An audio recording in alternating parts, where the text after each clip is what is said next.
ಆದಾಯ ಪ್ರಮಾಣ ಪತ್ರ, ನಕಲಿ ಆದಾಯ ಪ್ರಮಾಣ ಪತ್ರದ ಇದು ಆಗಿದೆ. ನೋಡೋಣ, ಅದು ಕಂಪ್ಲೇಂಟ್ ನಿನ್ನೆ ರಾತ್ರಿ FIR ಆಗಿದೆ.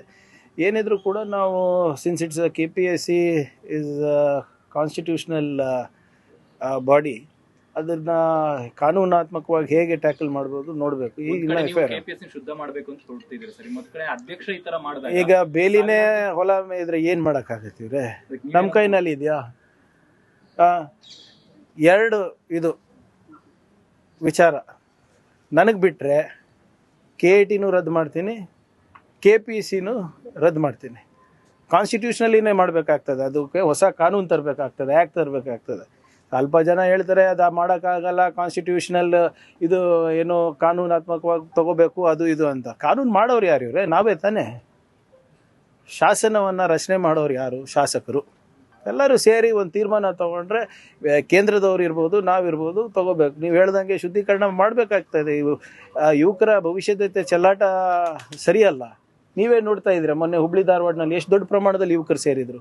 ಅವರಿಗೆ ಯಾವ ಲೀಡರ್ ಇರಲಿಲ್ಲ, ಯಾರು ನಾಯಕರಿರಲಿಲ್ಲ. ಸ್ವಪ್ರೇರಣೆಯಿಂದ ಜನ ಬೀದಿಗೆ ಬಿದ್ದಿದ್ದಾರೆ. ಮೊನ್ನೆ ನಿಮ್ಮ ನೀಟ್ ಎಕ್ಸಾಮ್ ನೋಡಿ, ನಿಮ್ಮ CBSE ಎಕ್ಸಾಮ್ ನೋಡಿ, ಇವೆಲ್ಲ ನಾವು ನಿರ್ಲಕ್ಷ್ಯ ಮಾಡೋಕ್ಕಾಗುತ್ತಾ? ಈ ಕೇಸಲ್ಲಿ ಕ್ರಮ ಆಗುತ್ತೆ ಅನ್ನೋ ವಿಶ್ವಾಸ ಇಡ್ಬೋದಾ ಸರ್? ನೋಡಿ, ಈಗ ಕೇಸ್ ಇನ್ನ ನಿನ್ನೆ FIR ಆಗಿರೋದು. ಅದು ಏನು ಜೆನ್ಯೂನಿಟಿ ಇದೆ ಚೆಕ್ ಮಾಡಿಬಿಟ್ಟೆ ಹೇಳಬೇಕಾಗ್ತದೆ. I cannot comment without checking the documents.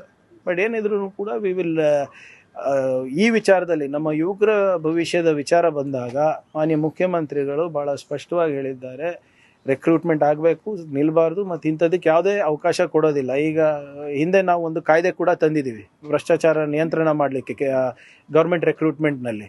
ಅದಕ್ಕೆ ರೂಲ್ಸ್ ಫ್ರೇಮ್ ಆಗಿರಲಿಲ್ಲ. ಅದನ್ನು ಕೂಡ ಇವಾಗ ಈ 1 ವಾರ 10 ದಿನದಲ್ಲಿ ನಾನೇ ಮಾಡ್ತೀನಿ. ನೋಡಿ, ಇಶ್ಯೂ ಯಾರು ಮಾಡಿರೋದು? ಅದು ನಕಲಿ ಆದಾಯ ಪತ್ರ ಅಂತ ಏನು ಹೇಳಿದ್ದಾರೆ, ಅದೆಲ್ಲ ನಮ್ಮ ವ್ಯಾಪ್ತಿಗೆ ಬರುತ್ತಲ್ಲ. ಸೊ ನೀವು ಹೇಳೋದು ಕರೆಕ್ಟು, ಇಟ್ಸ್ ಅ ಕಾನ್ಸ್ಟಿಟ್ಯೂಷನಲ್. ಇದು ನಾವು ಮಾಡ್ಲಿಕ್ಕೆ ಆಗೋದಿಲ್ಲ. ಅದು ರಾಜ್ಯಪಾಲರು ಏನು ಮಾಡ್ತಾರೆ ಮಾಡಲಿ. ಅದು ನಾವು ಎವಿಡೆನ್ಸ್ ಕೊಡೋದು ನಮ್ಮ ಜವಾಬ್ದಾರಿ ಆಗ್ತದೆ ಅಷ್ಟೇ. ಅನುಮಾನ ಇದ್ದಾಗ ಅದನ್ನು ಸರಿಪಡಿಸೋದು ಆಯೋಗದ ಕೆಲಸ.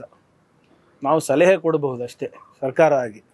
But it is left up to them. Credibility crisis ಇದ್ದಾಗ ಅವರೇ ಅದನ್ನು ಪರಿಹಾರಗೊಳಿಸ್ಬೇಕು. ಯಾಕಂದರೆ ಎಲ್ಲ ಮೆಂಬರ್ಸ್ ಸೇರಿ ಒಂದು ರೆಸಲ್ಯೂಷನ್ ಮಾಡಿರೋದು. ಸೊ ಅಲ್ಲಿ ಸಮನ್ವಯ ಇಲ್ಲ ಅಂತ ಗೊತ್ತಾಗ್ತಾ ಇದೆ, ಪಾರದರ್ಶಕತೆ ಇಲ್ಲ ಅಂತ ಗೊತ್ತಾಗ್ತಾ ಇದೆ, ಮೋಸ ಇದೆ ಅಂತ ಗೊತ್ತಾಗ್ತಾ ಇದೆ. This is not good for any state. ಭಾಳಷ್ಟು ಎಲ್ಲ ರಾಜ್ಯಗಳಲ್ಲೂ ಪಬ್ಲಿಕ್ ಸರ್ವಿಸ್ ಕಮಿಷನಲ್ಲಿದೆ. ಈ ಕೇರಳನಲ್ಲಿ ಭಾಳ ಉತ್ತಮವಾಗಿ ನಡೀತಾ ಇದೆ. ಒಂದು ರಿಟೈರ್ಡ್ IAS ಆಫೀಸರ್ ಏನೋ ಹಾಕಿದ್ದಾರೆ ಅಂತ ಕೇಳ್ಪಟ್ಟಿದ್ದೀವಿ. ಬಟ್ ನೋಡೋಣ ಇದನ್ನು ಹೇಗೆ ಮಾಡಬೇಕು ಅಂತ. Thank you.